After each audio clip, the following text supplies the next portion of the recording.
सरसकटचा नाही तर पुराव्याचा जी.आर असल्याचं मुख्यमंत्री फडणवीसांनी स्पष्ट केलं। मराठवाड्यासाठी हैदराबाद गॅझेटमधील पुरावे ग्राह्य धरले, जे खरे कुणबी आहेत त्यांनाच प्रमाणपत्र मिळणार असं फडणवीसांनी म्हटले। ओबीसींवर अन्याय होणार नाही याबाबत भुजबळांना आश्वस्त केल्याचं फडणवीसांनी म्हटले।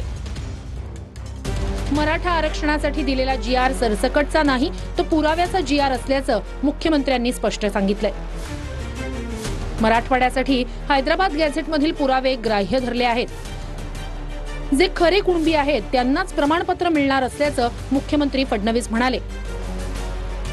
यावेळी ओबीसींवर अन्याय होणार नाही असं भुजबळांना आश्वस्त केल्याचंही मुख्यमंत्री म्हणाले।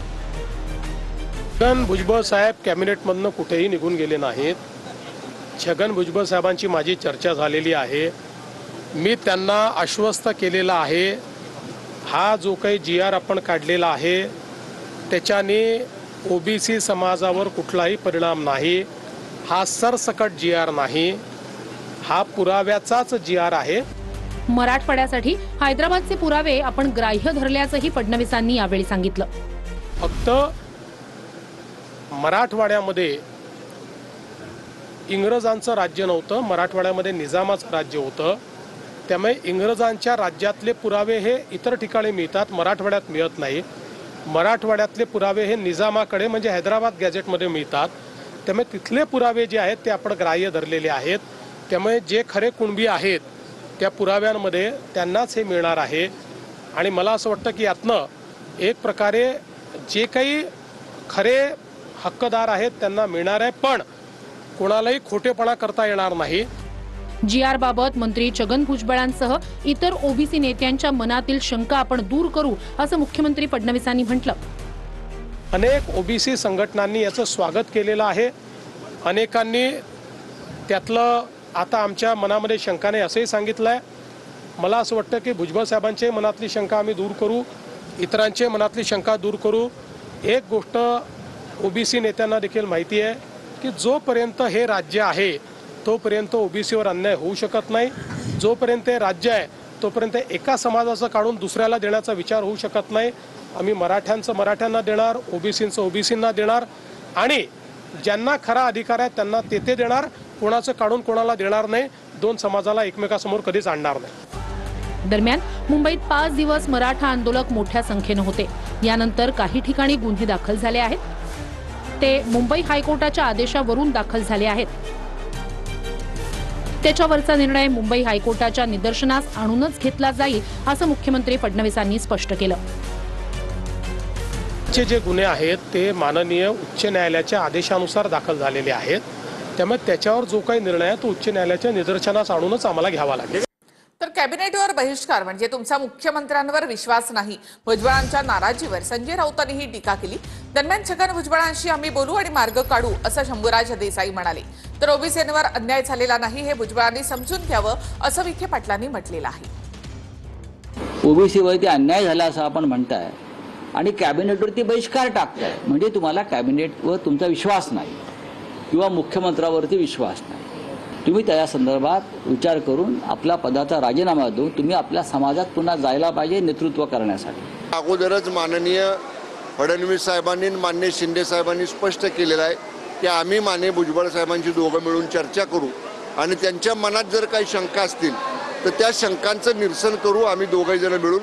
माझ्या निमित्तानं भुजबळ साहेबांना विनंती आहे, आपण मला वाटतं एक ज्येष्ठ नेते आहात, मराठा समाजासाठी हा निर्णय करताना त्यांची ही जी काही भावना आहे की ओबीसीवर अन्याय करण्यात झालेला आहे तो अजिबात नाही। त्यांना माझी विनंती की आपण मला वाटतं आमची या सगळी भूमिका समजून घेण्याची। ज्येष्ठ मंत्री माननीय छगन भुजबळ साहेब हे सातत्याने ओबीसी समाजाच्या प्रश्नावर आपला आवाज उठवत असतात। मंत्रिमंडळामध्ये राज्याचे उपमुख्यमंत्री माननीय अजितदादा पवार साहेबांच्या सांगण्यावरनं मुख्यमंत्री साहेबांनी त्यांना मंत्रिपद दिलेलं आहे। भांडूपचा भोंगा जो 10 वाजता रोज कर्कश आवाजामध्ये बोलतो, यांनी आपल्या पक्षातील स्थितीबाबत अधिक आत्मचिंतन केलं तर ते शिवसेना उभाटासाठी चांगलं राहील। तर मराठवाड्यामधला सर्व मराठा आरक्षणामध्ये घालणार असे जरांगे पाटील यांनी म्हटलं। तर एका जी.आर मधून मराठ्यांचे प्रश्न सुटणार नाहीत, टप्प्याटप्प्यानं आपल्याला काही गोष्टी कराव्या लागतील असं उपमुख्यमंत्री शिंदे यांनी म्हटलंय। मी मराठवाड्यातला सगळा मराठा आरक्षणात घालणार आणि थोड्याच दिवसात मराठ्यांना हे दिसणार. त्यामुळे मराठ्यांनी संभ्रम निर्माण करून घेऊ नका, ही माझी सगळ्यांना विनंती. पश्चिम महाराष्ट्रातलं असणारं सातारा गॅजेटियर याच्या सुद्धा हायगाई करता कामा नये सरकारनं. जर हे झालं नाही तर तुम्हाला मी पुन्हा रस्त्यावर फिरणं बंद करीन. एका GR मध्ये हे सगळं सुटणार नाही, परंतु टप्प्याटप्प्याने काही गोष्टी ज्या आहेत आपल्याला करता येतील. म्हणजे अजून बरंच काही बाकी आहे. हां, बाकी म्हणजे टप्प्याटप्प्याने होईल. काही गोष्टी ज्या किचकट आहेत, कायदेशीर त्याच्यामध्ये अडचणी आहेत, ते आपल्याला अडचणी दूर कारण शेवटी कुठल्याही समाज, मग मराठा असू दे, OBC असू दे किंवा अन्य कुणाची फसवणूक होता कामा नये. तर आंदोलनाच्या माध्यमातून काहींचा क्रेडिट घेण्याचा प्रयत्न आहे असा आरोप उपमुख्यमंत्री अजित पवारांनी केला. अजित पवार यांचा रोख नेमका कुणाकडे असा प्रश्न त्यानंतर आता उपस्थित होतोय. समोरचे लोक टपूनच बसलेले असतात, अरे आपण इतके कमी निवडून आलोय, काहीतरी आपल्याला संधी मिळाली पाहिजे. आता परवा पण 4-5 दिवस मुंबईत घडलं, त्याचा पण काही वेगळ्या पद्धतीनं आपल्याला राजकीय फायदा होतो का काय, हाही घेण्याचा केविलवाणा प्रयत्न काहींनी केला. टीव्हीच्या समोर जायचे आणि त्यांच्या म्हणण्याच्या नंतर आता उत्तर मिळालं. आता सगळे सध्या गपगार पडलेले आहेत. परंतु अजून पण ह्याचं काय मत आहे, त्याचं काय मत आहे, कसं काय होईल आणि काय होईल, सगळं चांगलं होईल, काही काळजी करू नका. सातारा गॅझेट संदर्भात सरकारने तडजोड करू नये. जर सातारा गॅझेट लागू केलं नाही तर रस्त्यावर फिरू देणार नाही असा इशारा मनोज जरांगे यांनी दिला. तसंच मराठा अभ्यासक GR बाबत संभ्रम निर्माण करतायत असा आरोपही जरांगे यांनी केलाय. त्या समाजाला माहिती आहे हे जे आत्ता बोंबलतेत, जे संभ्रम निर्माण करतात GR बद्दल, याच्याबद्दल, हे आधी कुठं झोपले होते? हे आधी काय येत नाहीत, बैठकाला बोलवल्यावर येत नाहीत, मुंबईत बोलवल्यावर येत नाहीत, हे कुठं कशातच नसतात. हे फक्त टीव्हीवर असतात, फक्त टीव्या, उठलं की टीव्या, उठलं की टीव्या, एवढे रोज असते ते. पश्चिम महाराष्ट्रातलं असणारं सातारा गॅजेटियर याच्या सुद्धा हायगाई करता कामा नये सरकारनं.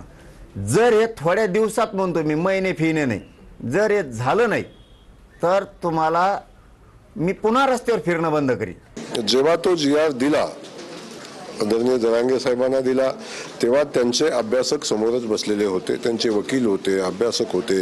या सगळ्यांनी त्याचा अभ्यास केल्यानंतर त्यातल्या प्रत्येक शब्दावर चर्चा झाली आणि चर्चा झाल्यावर तो GR फायनल झाला आणि तो GR दिलेला आहे. तर मराठा आरक्षणाचा GR फसवणार आहे असा आरोप प्रकाश आंबेडकर यांनी केला. मराठा हे कुणबी नाहीत यावर सुप्रीम कोर्टाने शिक्कामोर्तब केलेला आहे असं प्रकाश आंबेडकर यांनी म्हटलंय. तर आंबेडकरांनी कोणता GR वाचला माहिती नाही अशी प्रतिक्रिया जयकुमार गोरे यांनी दिली. सुप्रीम कोर्टाने सुद्धा शिक्कामोर्तब त्या ठिकाणी मारलेला आहे की सर्वच मराठा ही कुणबी आहेत असं सरसकट त्या ठिकाणी धरता येत नाही. आणि म्हणून जो निर्णय भारतीय जनता पक्षाने GR मार्फत काढला तो मगाशी मी म्हटल्याप्रमाणे गंडवणारा आहे, फसवणारा आहे. ज्यांनी GR बघितलाच नाही, या प्रक्रियेतच नव्हते, ते बाहेर बसून जर म्हणले तर अन्याय झाला. त्यामुळे काही लोकांना हा प्रश्न जिवंत ठेवायचा आहे. OBC आणि मराठा समाजाचं युद्धही त्यांना लावायचं आहे आणि कायम सरकारला किंवा या लोकांना भांडत ठेवून आपलं पोळी भाजायची आहे, अशी काही लोक सातत्याने या गोष्टी बोलत राहतील. तर जरांगे यांनी आंदोलन मागे घेऊ नये असं सरकारमधल्या काहींना वाटत होतं असा आरोप संजय राऊतांनी केलाय. आंदोलकांची व्यवस्था करण्यामध्ये शिंदेंचं नाव येतंय. मुंबईमध्ये फडणवीसांसमोर आव्हान उभं करणं हा मुख्य उद्देश होता असा आरोपही राऊतांनी केलाय. तर फडणवीसांना घेरायचं होतं तर थेट वर्षावरच गेलो असतो असं उत्तर जरांगे यांनी दिलंय. संघर्ष वाढवण्याचा प्रयत्न सरकारमधले काही घटक आजही करतायत. सरकारमधल्या काही घटकांची इच्छा होती की मनोज जरांगे पाटील यांनी माघार घेऊच नये आणि फडणवीस यांचं सरकार अडचणीत यावं. हे फडणवीस साहेबांना विचारलं पाहिजे. तुम्ही त्यांची राजकीय स्ट्रॅटेजी काय होती आणि त्यांचा मुख्य उद्देश हा आरक्षण देणे हा नव्हता, मिळवणं हा नव्हता, तर मुंबईमध्ये येऊन देवेंद्र फडणवीस यांच्यासमोर आव्हान उभं करणं हा होता. मी हळूहळू करतोय ते शिंदेचं ऐकून किंवा एकनाथ शिंदे साहेबाचं ऐकून किंवा कोणाचं ऐकून करायचं असतं तर मग आम्हाला आरक्षण नव्हतं पाहिजे आणि फडणवीसला घेरायचं होतं तर गेल्याच वर्षावर सुरू केलं असतं जाऊन. होय, भारतीय जनता पार्टीचा DNA हा OBC आहे. देवाभाऊंनी सातत्यानं सांगितलंय की आम्ही OBC समाजाच्या नेतृत्वामध्ये ओबीसी सर्व समाजांना घेऊन जाण्याचा प्रयत्न करतोय। संजय राऊत यांचा डीएनए कुठला आहे? संजय राऊत यांचा डीएनए अब्दालीचा आहे का? संजय राऊत यांचा डीएनए औरंगजेबाचा आहे का? हे त्यांनी स्पष्ट केलं पाहिजे।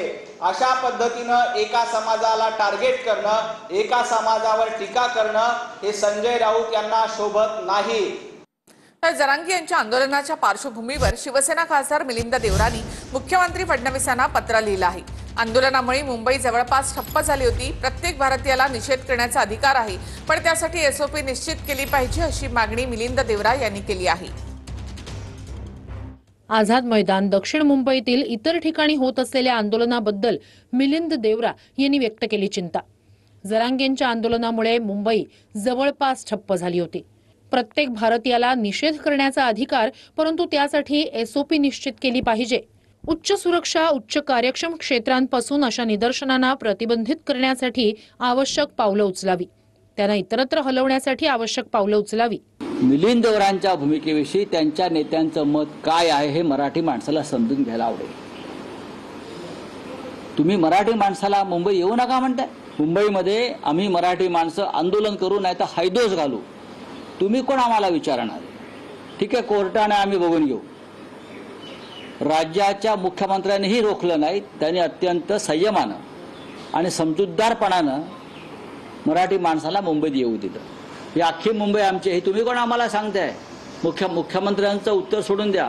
त्यांच्या पक्षाचे जे नेते आहेत ना, त्यांनी याच्यावर सांगायला पाहिजे। मिलिंद देवरा जे म्हणतायत की मराठी माणसानं दक्षिण मुंबईत येऊ नये, दक्षिण मुंबईचा सातबारा काय या धनिकांच्या नावावर लिहून दिलाय का आम्ही?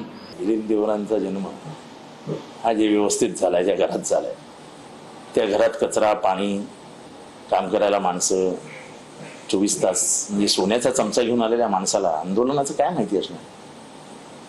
कुठल्या आंदोलनात मिलिंद देवरा कधी दिसलाय? त्यांच्या वडिलांबद्दल ठीक आहे, मिलिंद देवराचे ज्या जीवना म्हणजे त्याचं जे जीवनमान आहे,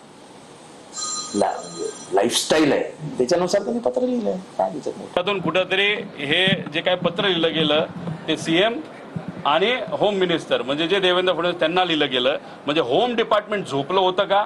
होम डिपार्टमेंटला काही माहिती नव्हतं किती लोक येणार आहेत, आणि ही माहिती त्यांनी त्यांच्याकडे असली तरी ती लपवली आणि महानगरपालिकेला नाही सांगितली। त्यामुळे एकनाथ शिंदे साहेब देवरांच्या माध्यमातून होम डिपार्टमेंटचे राजकीय दृष्टिकोनातून कपडे काढतात असं आमचं सगळ्यांचं मत आहे। त्याला म्हणा चुप राह, इतके शांततेत येणारी पहिली जातच। हो, कोणाची काडी उचलले नाही, कोणाचे भजे उचलले नाही, कोणाचं काय केलं नाही, उलट सगळ्याला पाणी पाजित होती, भाकरी खाऊ घालत होती आमच्या। अशी वापस येणारी शांततेत जात नाही। ही जात लई ही खारी आहे, लई विषारी आहे तराला लागल्यावर, पण अशी होणे नाही। एका हाक्यावर कोटीत येते, एका हाक्यावर जशाल तसं माघार येतात। तोटा जरी झाला तरी येतात आणि फायदा झाला तरी पण येतात। तर दरम्यान होणाऱ्या या सगळ्या टीकांवर मिलिंद देवरा यांनी काय स्पष्टीकरण त्यानंतर दिलं तेही आपण पाहूया। मुंबईत आंदोलन बंदीसाठी पत्र नव्हतं असं स्पष्टीकरण आता देवरांनी दिलंय। माझं मुख्यमंत्री फडणवीसांना पाठवलेलं पत्र मुंबईत आंदोलनं बंद करण्यासाठी नव्हतं, तर शिस्तबद्ध पद्धतीने व्हावीत यासाठी होतं। रोजंदारी करून आपल्या कुटुंबाचा उदरनिर्वाह करणाऱ्या सर्वसामान्य कष्टकरी मुंबईकराला त्रास होऊ नये यासाठी हे पत्र होतं। मी सांगू इच्छितो की दररोज किमान 2दा खोटं बोलणाऱ्या, मानसिक उपचारांची तातडीनं गरज असलेल्या, बाळासाहेबांच्या विचारसरणीला तिलांजली देऊन राजकीय फायद्यासाठी मराठी माणसांच्या पाठीत खंजीर खुपसणाऱ्या व्यक्तीवर विश्वास ठेवण्याआधी माझं पत्र नीट वाचा। सोलापूरच्या